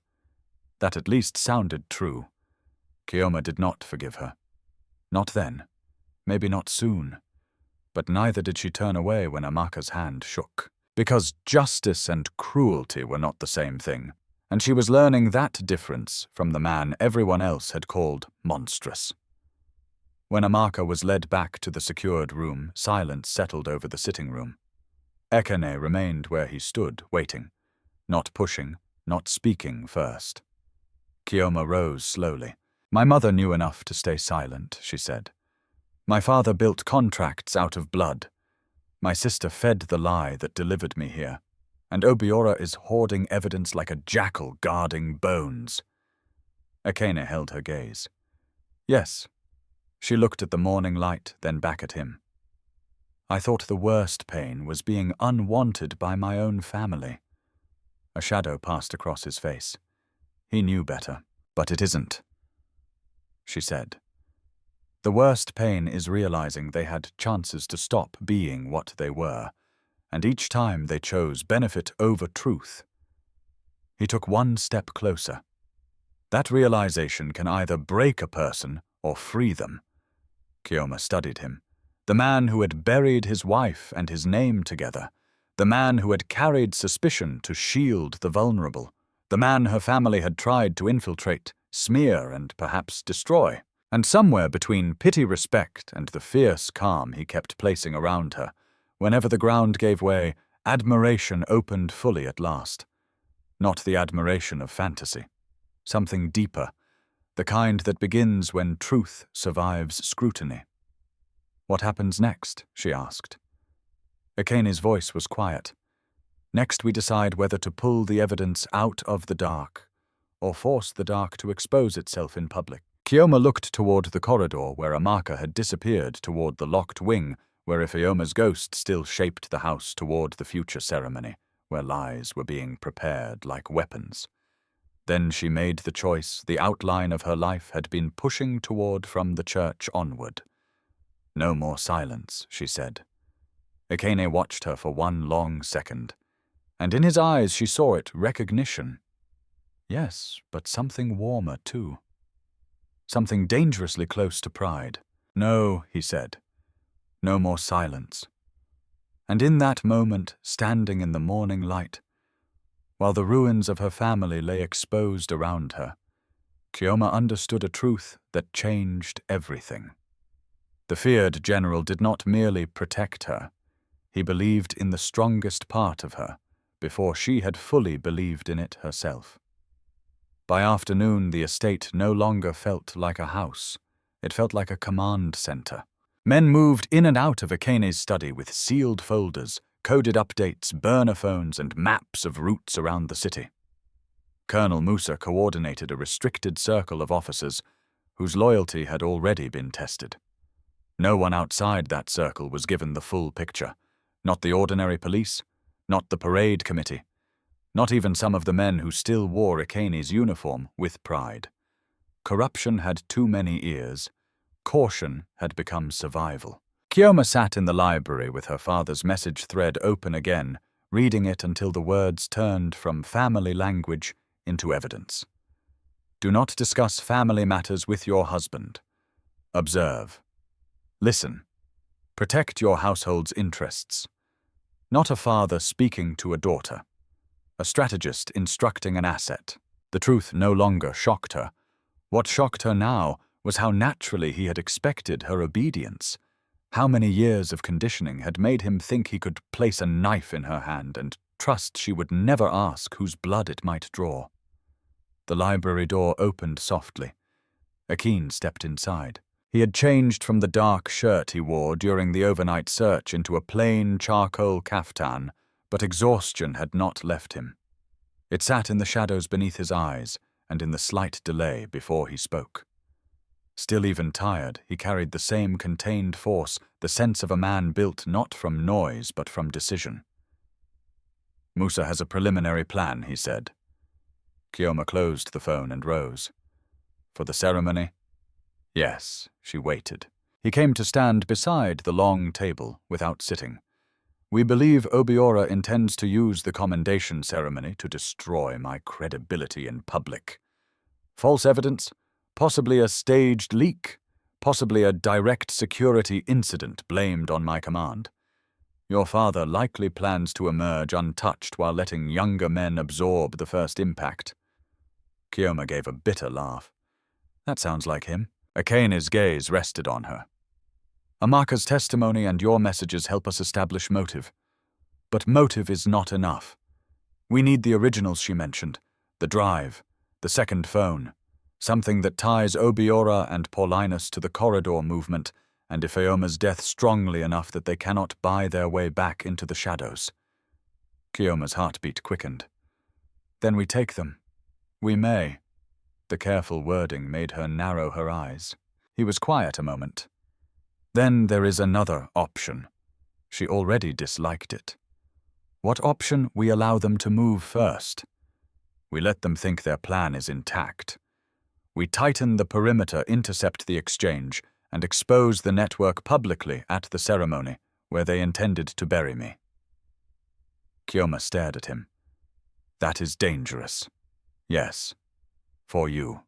For everyone in range if we miscalculate. She turned away, walking 2 steps toward the window before spinning back. Then why even consider it? Because men like Obiora and Paulinus survive private raids if the higher layers remain hidden. A few arrests, a few lost files, a few denials, and they rebuild through new channels. His voice stayed calm. Public exposure changes the cost. It forces institutions to respond while witnesses are still visible and the press is present. Chioma hated that he was right. She hated even more that the plan required standing in the open while enemies prepared to strike. My father will use my mother, she said suddenly. Ekene's expression sharpened. Explain. He always does when he needs to control the moral picture. If I refuse him, he will say I abandoned her. If I expose him, he will claim I broke her heart. If he realizes I have chosen you over him. She stopped. The sentence hung there between them. Chosen you. Not merely trusted. Not merely sided with. Chosen. Ekene did not react outwardly, but something in his eyes shifted. Not triumph, not even softness, just a deeper attention. He has already tried to use her, he said. Amaka mentioned Ngozi objected after Ifeoma's death. Chioma nodded slowly. Objected, then stayed. That is the part I still cannot digest. There it was, again, the tearing realization that weakness and complicity can sleep in the same bed for years. Ekene spoke quietly. People sometimes remain inside evil because they are afraid. Others remain because fear eventually becomes comfort. The difference matters morally, but not always strategically. Chioma looked at him. And which do you think my mother is? He did not answer at once. When he did, honesty came clean and sharp. I think she crossed from the first into the second long ago. The truth hurt because it fit. Chioma folded her arms around herself. Then what do you need from me? At that he came 1 step closer. The truth, he said. All of it. Not because you owe me confession, because partial truth gets people killed. She held his gaze. He continued. If there is anything else from your father, your mother, your sister, old messages, offhand remarks, dates, names, habits, anything you tell me now. No shielding them, no shielding yourself. We cannot fight smoke. It was not a cruel demand. It was the final moral threshold. And she knew it. This was the point where a woman stopped saying, my family did terrible things, and said, instead, I will help bring them into judgment. Her mouth went dry. If I do that, there is no going back. Ekene's answer was immediate, no. The room felt suddenly very still. Chioma thought of her mother adjusting church hats in the mirror with elegant hands, of her father speaking at charity dinners about national development, of Amaka laughing with gold at her throat and poison in her plans, of Obiora smiling like charm had washed the rot from him. Then she thought of Ifeoma, of a poisoned woman hidden beneath an illness lie, of a younger sister threatened into silence, of a man carrying a dead wife and a ruined name because he had chosen protection over image. No more silence. She went back to the table, unlocked her phone, and began. "My father keeps 2 official offices," she said, "but when he wants privacy, he uses the old conference suite above the warehouse on Creek Road. He told people years ago it was closed after a tax dispute. It isn't. The security there is private, not company. Obiora has been there more than once." Ekene listened without interruption. "My mother never handles documents." Chioma continued, "But she overhears everything because men stop noticing women they think are decorative. She writes appointments in a floral planner she keeps inside her dressing table drawer, not because she's organized, but because she likes knowing who owes whom favors. If she panics, she will not destroy it. She keeps proof close when she feels insecure." Ekene's eyes narrowed slightly. "Useful. Daddy trusts coded phrases. He rarely says weapons or money directly. He uses words like fabric corridor harvest escorts. If he says a route is clean, it means compromised people were paid or moved. If he says guests must be dignified, it means appearances matter more than body count." Something dark passed through Ekene's face at that last line. Chioma forced herself onward. "3 months ago I heard him on the phone say, 'If General Okafor refuses the revised terms again, we will need another route into the household.'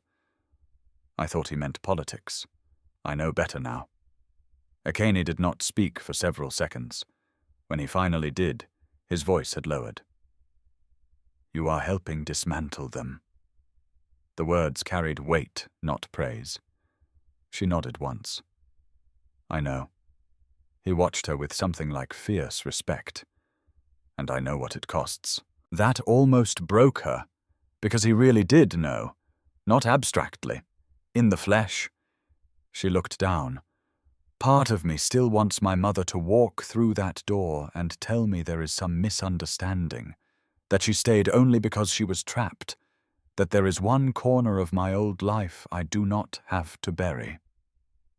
Ekene's reply was gentle in the only way he ever was, without ornament. "Hope is not stupidity, Chioma, but hope must bow when truth arrives." Tears stung her eyes. She blinked them back angrily. "I am tired of crying." "Then let anger do its proper work." She gave him a startled look. His gaze held hers. Not rage that blinds, anger that clarifies, anger that says, "This will stop with me." For a moment the library disappeared again, replaced by the moral shape of what stood between them. She had thought admiration was the final thing growing in her. It was not. Something deeper was taking root, something made not from charm or rescue fantasies, but from the dangerous peace of being known accurately by someone who still stood beside you. A knock sounded at the door. Musa entered, holding a tablet and a paper file. "We have movement." Ekene turned at once. "Report. Obiora's secondary phone pinged near Creek Road an hour ago, then went dark. One of our watchers also confirmed unusual activity at Paulinus Easy's residence. 2 cars in, 1 out, no staff rotation logged." Musa opened the file. "And there is one more thing. Ngozi Eze left a message through an intermediary requesting to see Chioma privately tonight." Chioma's stomach dropped. Of course. There it was. The emotional lever. "She says she is ill," Musa added. "She claims it concerns the family's survival." Chioma let out a breath that felt like metal scraping through her chest. She would not ask that way unless Daddy sent her, or unless she is finally afraid. Ekene looked at her. "You do not have to go." The offer was immediate, real, and because it was real, she could think clearly inside it. "Yes," she said slowly. "I do." Musa frowned. It could be a setup, It probably is. Chioma met his gaze, then Ekene's. But if my mother wants to pull me back into obedience, she may reveal how desperate they are. And if she is genuinely cracking, she might bring something with her. A planner, a plea, a name, anything. Ekene's jaw tightened. You will not go alone. I know, no hidden heroics. Despite everything, the edge of a smile touched her mouth. You speak as if I enjoy chaos. I speak as if chaos has developed an interest in you. Even Musa's expression shifted at that. The smile faded quickly, but the warmth of it lingered in the room. Then reality returned. When Ekene asked, her intermediary said sunset, at St. Bakita's old courtyard behind the closed school building. Musa muttered, too secluded. Which is why they chose it, Ekene said. He looked back at Chioma. This time his voice held no command, only trust sharpened into warning. If you go, they will test your heart before they test your mind. Your mother will cry. She will speak of family blood, memory sacrifice. She may even speak truths wrapped in manipulation. Listen to everything. Promise nothing. Chioma nodded. He stepped closer just enough that the rest of the room blurred at the edges. And if they force the choice plainly between them and justice, do not soften the answer for their comfort. The words struck like a bell inside her. Between them and justice. That was the question now. Clean at last. Not between father and husband. Not between shame and survival. Between corruption and truth. She lifted her chin. I won't.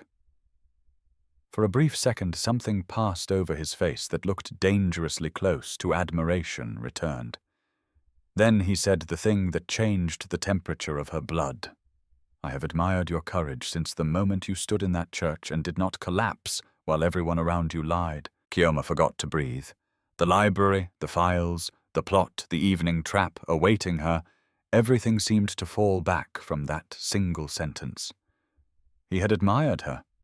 Not pitied, not merely protected, admired. And suddenly every quiet gesture, every boundary, every moment he had watched her choose truth over fear, came into focus with a new and devastating tenderness. Before she could answer, he stepped back as if aware that anything more in that moment would become too much. Musa cleared his throat softly and returned to business. We leave for the meeting in 1 hour. Chioma nodded, but her pulse was no longer steady, because now she was carrying two kinds of danger into the sunset. Her family's trap, and the knowledge that the feared general she had been forced to marry had begun to see her not as a burden, not as a pawn, but as a woman worthy of deep respect. By the time the hour came, she was dressed in a plain, dark wrapper, no jewelry, no softness left visible, except the one thing she could no longer hide from herself. When the choice came, she would stand with truth. And with him. Sunset bled slowly across the city, like a wound that refused to close. St. Bakita's old courtyard sat behind a shuttered school building at the edge of a once busy mission compound, its cracked walls stained by years of rain and neglect. Vines crept up the rear stonework. A rusted swing frame leaned crooked in the grass. The chapel bell had long ago been removed, but the tower still stood hollow and watchful against the darkening sky. It was the kind of place chosen by people who wanted memory to soften suspicion. Chioma stepped through the broken side gate with her shawl wrapped tightly around her shoulders. She looked alone. She was not. Ekene's team had already sealed the perimeter in silence. 2 watchers were hidden beyond the school wall. Musa remained in an unmarked vehicle across the road. Ekene himself was somewhere Chioma could not see, but she felt him anyway, the way one feels shelter before touching it. Still, when she spotted her mother sitting on a cracked bench beneath the jacaranda tree, a small, traitorous part of her heart lurched like a child's. Ngozi Eze looked diminished, not in the theatrical way wealthy women sometimes perform suffering, not with perfect tears and trembling wrists. She looked genuinely worn down, as though fear had begun eating her from the inside, and no expensive fabric could hide the damage any longer. Her wrapper was elegant but slightly crooked. Her lipstick had faded unevenly. Her eyes looked older. When she rose and saw Chioma, her face crumpled. "My daughter." The words nearly sliced straight through Chioma's resolve. Nearly. She stopped several feet away. "Say what you came to say." Ngozi flinched. "Must you speak to me like a stranger?" Chioma's voice stayed level. "You made me one the day you watched them give me away to cover your shame." Her mother closed her eyes briefly. Good, Chioma thought. Let the wound breathe. For years she had swallowed every hurt to keep the peace. Now peace was dead, and truth had finally learned how to stand upright. Ngozi sat again slowly, as if her knees could not hold her. "I deserve your anger. Yes, I deserve more than that." Chioma did not answer. The last light caught the lines around Ngozi's mouth, and for one brief second, Chioma saw not only the complicit mother, but also the woman who had once braided her hair before school, once held cold cloth to her forehead, through childhood fevers, once whispered prayers over her, while thunderstorms rattled the shutters. That was the cruelty of family. Even poisoned love did not erase itself cleanly. Ngozi clasped her hands together. "Your father is in danger." Chioma almost laughed. Not because it was absurd, because of course that was how the conversation would begin. Not with repentance, not with Ifeoma, not with "I failed you," with Paulinus. "Is that why I'm here?" Chioma asked. To save him, Ngozi looked up sharply. "No. To save what is left of this family before you destroy all of us." There it was. Not grief, not truth. Instinct.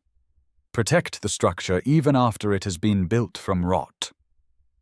Chioma felt something inside her go cold and still. "You still talk as if exposure is the crime." Ngozi's eyes filled. "You do not understand the men involved. Your father has done terrible things, yes, but he is not the only one. If he falls publicly, others will pull everyone down with him. Your sister, her unborn child, me, even you." "I am already down," Chioma said quietly. "You all pushed me there yourselves." A silence passed between them, raw and heavy. Then Ngozi whispered, "I never wanted this marriage for you." Chioma's jaw tightened. "And yet you helped force it." Her mother's tears spilled now. Real tears. Broken ones. "I thought if you were inside General Okafor's house, Paulinus would stop using you for smaller cruelties.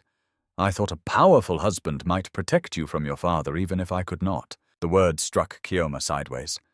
For one second she could not tell whether the statement was confession, excuse, or both. Ngozi pressed on desperately. "I knew your father wanted access. I knew he believed the marriage could become useful, but I also knew General Okafor was not the monster people said. I heard enough whispers after Ifeoma died to understand that something uglier was beneath the rumors. I thought—" Her voice broke. "I thought if you had to be sacrificed, at least you would be sacrificed into a house where a man still feared God." Chioma stared at her in horror. "Do you hear yourself?" she whispered. "You are speaking of your own daughter as if you laid her on an altar and comforted yourself by choosing a cleaner knife." Ngozi covered her mouth and sobbed, but Chioma did not step forward. That was the difference now. Tears no longer erased responsibility. "Tell me about Ifeoma," Chioma said. Her mother froze. The courtyard seemed to tighten around the question. Even the wind moved differently. Ngozi lowered her hand slowly. "Who told you that name? In this way I know enough. Tell me the rest." Her mother looked away toward the broken school building. She found documents. Not everything. Enough to frighten men who believed frightened men were easier to manage than honest ones. She swallowed hard. "After her death, I asked Paulinus whether the rumors were true. He did not deny it. He only said some women die because they mistake marriage for moral authority. Chioma felt nausea rise. And you stayed. Ngozi nodded once like a condemned woman accepting the rope. Yes, why? That simple question seemed to hollow her mother out completely, because by then Ngozi whispered I had already accepted too much.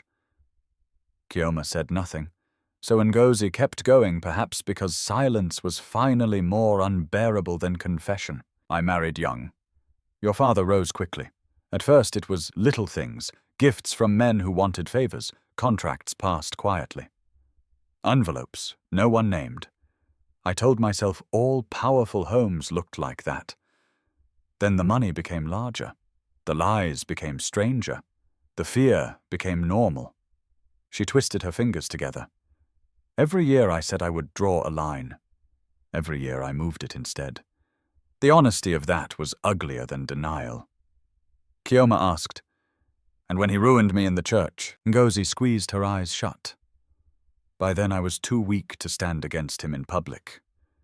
No, Chioma said. By then you were too practiced. The words hit. Ngozi lowered her head. Somewhere beyond the wall a vehicle passed. From the road came the distant echo of evening traffic and a vendor's call, life continuing indifferent to moral collapse. Then Ngozi reached into the large leather bag at her side. Chioma stiffened instantly. When her mother pulled out a floral planner worn at the corners ribbon marked exactly as Chioma had described earlier to Ekene, her pulse kicked hard. Ngozi held it out with shaking hands. He sent me to persuade you, she said. But I brought this instead. Chioma did not move yet. What is in it? Appointments, private meetings, payment codes, names I pretended not to understand. A bitter smile cracked across Ngozi's face. I understood more than I wanted. I just lacked the courage to live like a woman who knew it. Chioma took the planner slowly. Inside were neat handwritten schedules, charity lunches, gala dates, dinners, and between them, in shorthand and coded notes, names. Creek Road, Dyke, revised escorts, parade committee donor table. O, private case. NChem pressure. Move originals before commendation. Her breath caught. This was not rumor. This was architecture. And one line near tomorrow's date burned hottest of all ceremony. Distract G.O., release woman if needed. Drive to media first, archives later. Release woman if needed. Chioma looked up sharply. What woman? Ngozi's face drained. I do not know for certain. Do not lie to me now. Her mother's voice shook. Weeks ago I overheard Paulinus and Obiora discussing Lady Nkhem. They said grief makes old women reckless. They wanted leverage in case she started speaking publicly about Ifeoma. Chioma went still. Lady Nkhem. Ifeoma's mother. The woman whose bitterness had been sharpened by silence for years. Not cruel enough for them to fear openly unless they had already done something to her. Where is she? Chioma asked. Ngozi's eyes filled again. I think they moved her this afternoon. Everything inside Chioma narrowed to one blade of urgency. This was bigger than the ceremony. They were not only preparing public disgrace, they were arranging hostages, emotional weapons, and perhaps living witnesses to be deployed or buried depending on what the night required. Before she could speak, footsteps sounded beyond the side wall. Fast, more than one set. Ngozi heard them too and went white. That is not my driver, she whispered. Chioma was already stepping back, planner in hand. The first man appeared through the broken gate a second later. Then another. Then Obiora. He entered without hurry, dressed in a tailored dark shirt. Smile sharp and beautiful in the dying light, the kind of smile that had once looked like charm until Chioma learned what ambition does when it wears a human face. Well, he said, softly clapping once. I hoped your mother would still know how to deliver you. Ngozi made a sound like something inside her had cracked. Chioma's hand tightened around the planner. You followed her. Obiora's gaze moved over her, amused. Of course I did. Your mother was never subtle under pressure. 3 men with him. 1 near the gate. 2 spreading wide. Not enough for a raid. Enough for an extraction. You should leave, Ngozi whispered to him. Panic breaking through at last. This was not the agreement. Obiora laughed. Madam, agreements are for equals. Then his eyes returned to Chioma, and all warmth dropped away. Give me the planner. No. His head tilted. You always did love losing with dignity. Chioma felt the old insult strike and fail. Once words like that would have sent her inward. Now they only clarified the animal in front of her. You framed me in church, she said. You used my sister, used my father, used everyone you could reach. And still you think you are the smartest man in the room. He smiled thinly. No. I think I am the man willing to do what others only whisper about. A voice came from the darkness behind him. And that said, Ekene Okafor is why men like you eventually mistake confession for power. Everything stopped. Obiora spun. Ekene stepped from shadow near the chapel wall in full dark uniform. Not ceremonial dress, but operational black with Musa, and armed officers emerging behind him from both sides of the courtyard. Precise, silent, final. The trap had closed. For the first time, genuine fear entered Obiora's eyes, but only for a second.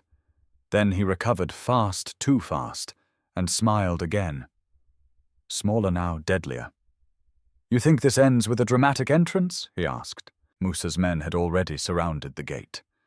Ngozi collapsed back onto the bench, shaking.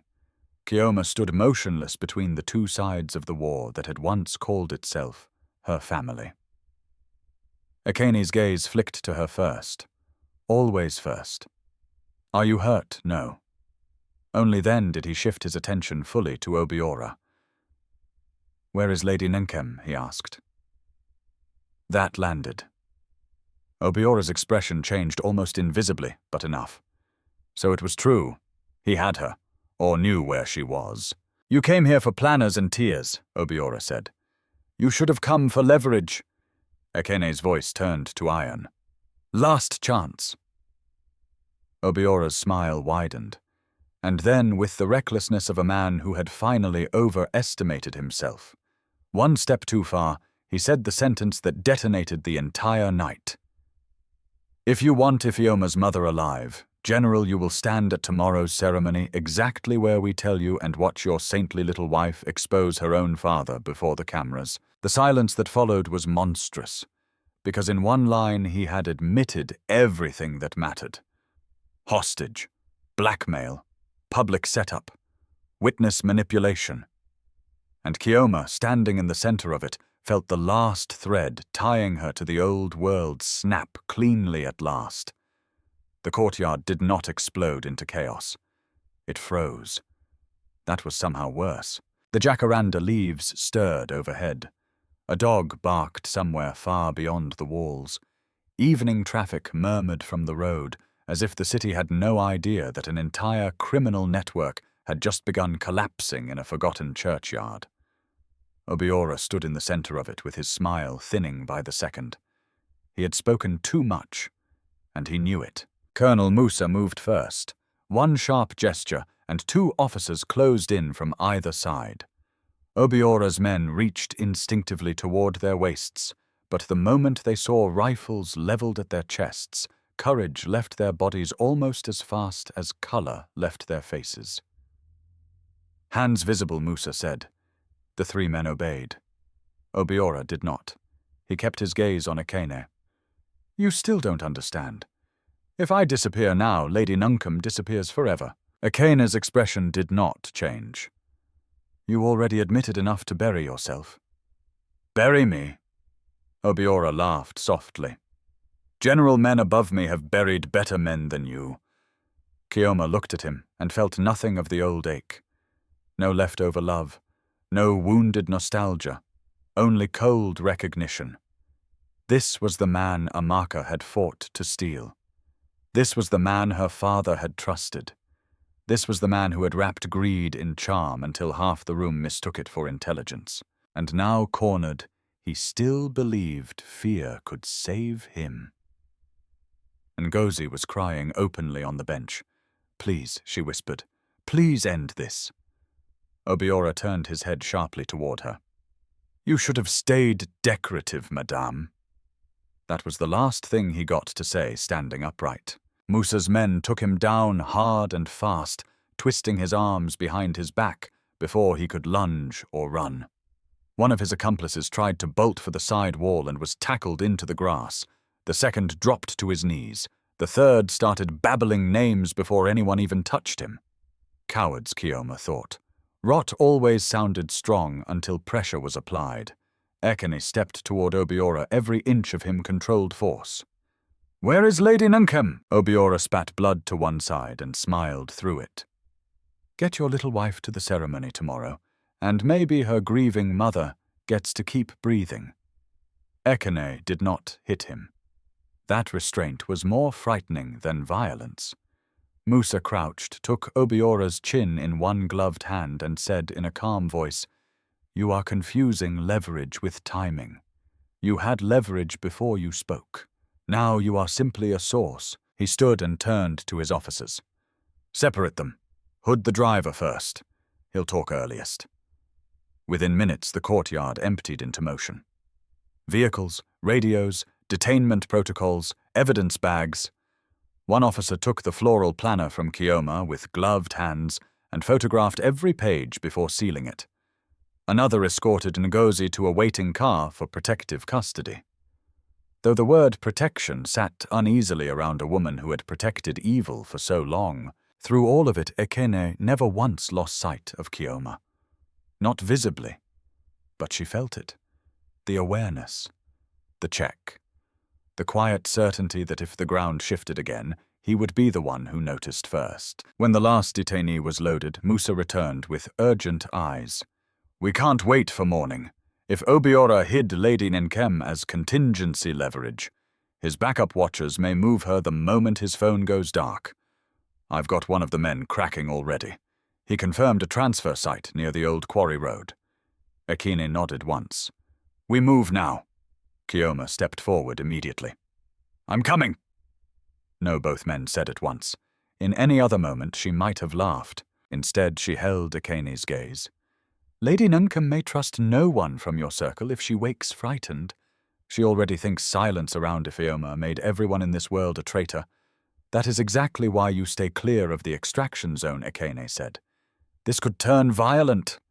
"It has been violent for years," Chioma replied. "I'm done pretending safety exists somewhere outside truth." For a moment the three of them stood in the fading light, the last of the old order collapsing around them. Then Musa exhaled through his nose. "She has a point." Ekene looked at him without warmth. Musa added, "Which I fully resent." A brief, grim flicker crossed Ekene's face. Not amusement exactly, but close enough to prove he was still human under all that steel. Finally he said, "You stay in the second vehicle until I tell you otherwise." Chioma nodded. Agreed. It was less than she wanted. Enough to move. The convoy reached the quarry road under full darkness. The place had once been used for stone transport, but now half-finished warehouses and abandoned equipment stood under moonlight like broken teeth. Colonel Musa's lead team cut the engine lights 2 bends away and approached on foot. 2 minutes later, one of the captured men's phones, now in police hands, pinged again from a low concrete storage building near a rusted loading crane. A signal lamp flashed once from Musa's unit. Confirmed. Ekene turned to Chioma in the second vehicle. "You stay here." She did not argue this time, because the look in his eyes said the next minutes would leave no room for emotion. The assault was swift. No dramatic countdown, no shouted warnings into the night. Just trained movement, sudden impact, a splintered side door, and 2 bursts of chaotic shouting that ended almost as quickly as they began. Chioma's nails dug into her own palms. Then silence. Then Musa's voice through the radio package alive. 2 suspects secured, 1 injured. Package, Lady Ekene. Chioma was already out of the vehicle before anyone could stop her. Ekene met her halfway, clearly ready to tell her to go back, until he saw her face and changed course. "Stay behind me." She did. Inside the concrete building, the air smelled of dust, sweat, and petrol. A lantern burned low in one corner.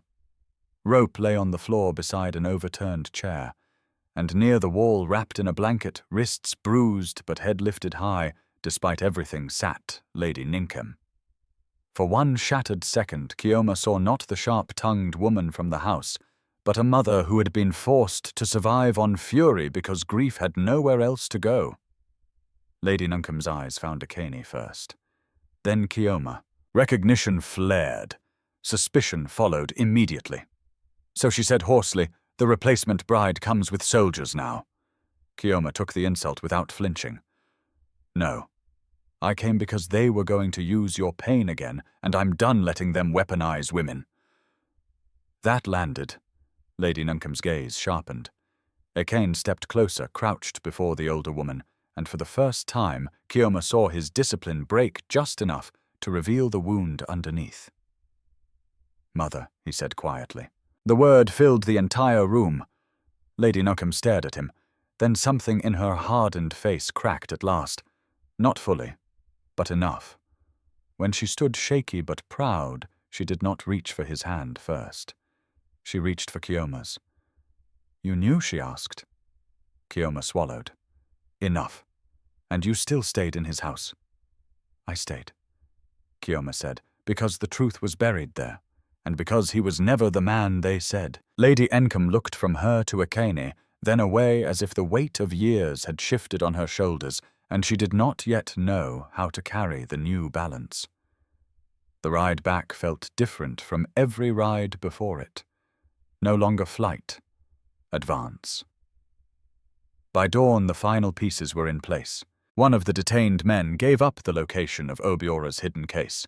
The flash drive was recovered. The second phone, too. The files on them were worse than anyone hoped, and exactly as bad as Ekene feared: transaction trails, route logs, names of compromised officers, recordings linking Paulinus to the procurement scheme, and fragments tying the network directly to the intimidation campaign around Ifeoma's death. There would be trials now, arrests, scandal, possibly violence in the political aftershocks, but the core had finally been dragged into light. The ceremony still went forward the next afternoon, not as Obiora intended, as judgment. Press lined the civic parade ground. Officials took their seats. Sponsors smiled for cameras, without yet knowing which way history was about to turn. Paulinus arrived in a dark, embroidered outfit, wearing the controlled face of a man who still believed money might outrun consequence. Then Chioma walked in beside General Ekene Okafor. Not behind him, beside him. A murmur passed through the crowd. And when Colonel Musa signaled the screens prepared for commendation footage, instead displayed documents, timestamps, recordings, route maps, shell companies, and finally, Obiora's own captured words from St. Bakita's courtyard. "If you want Ifeoma's mother alive." The sound tore through the venue like a blade. Everything after that happened fast. Paulinus tried to leave. He was stopped. Complicit officers were named and detained. Ngozi wept openly in the front row, not because exposure was unfair, but because truth had finally become stronger than the life she had helped preserve. Amaka, under protection and visibly pregnant, gave her statement before cameras and magistrates' representatives alike. Her voice shook. Her guilt remained. But so did the fact that at the end she chose not to lie again. And Lady Ekene, wrapped in dignified white, stood when called, and said only one sentence into the silence. "My daughter did not die of illness. She died because corrupt people thought grief would keep women quiet." No one breathed for a second after that. Then the old structure broke for good. Weeks later, the estate felt like a home instead of a fortress. past had vanished. It had not. But because truth had stopped prowling behind closed doors. Paulinus awaited trial. Obiora was finished. Amaka gave birth to a baby boy and cried the first time Chioma visited her, not because forgiveness had been granted, but because mercy had not been refused entirely. Ngozi began slowly and without entitlement the painful work of confession and repair. Lady Nickham remained sharp-tongued, but no longer cruel to Chioma. One morning she even corrected a servant who called Chioma the new madam. "No," she said. "Call her what she is, the woman who stayed." And Ekene changed in quieter ways. The walls around him did not disappear. Men like him do not become soft through happy endings. But the isolation lifted. He laughed sometimes now, briefly and rarely, but real. He reopened the foundation for soldiers' families under Ifeoma's name. He invited Adaeze, now stronger and finally safe, to live closer to the estate. And one evening beneath the almond trees where Chioma had first watched him repair the world in small, unseen acts, he turned to her and said, "This marriage began as violence against your will. I will not ask you to honor it out of duty. But if you choose me freely, Chioma, I will spend the rest of my life deserving that choice." Her eyes filled at once. Not because she was uncertain, because for the first time in her life, love had arrived without theft, pressure, or deceit. She placed her hand in his. "Freely." "I already chose," she whispered. At Ifeoma's grave the next morning, Chioma laid white flowers in the grass and bowed her head. Ekene stood beside her, Lady Nickham behind them. The wind moved softly through the trees. No secrets, no performance, only the painful, sacred quiet that follows truth. And there, in the place where grief had once begun healing, finally did too. Betrayal often begins long before the moment we can name it. It grows in silence, in compromise, in the small excuses people make when comfort matters more than conscience.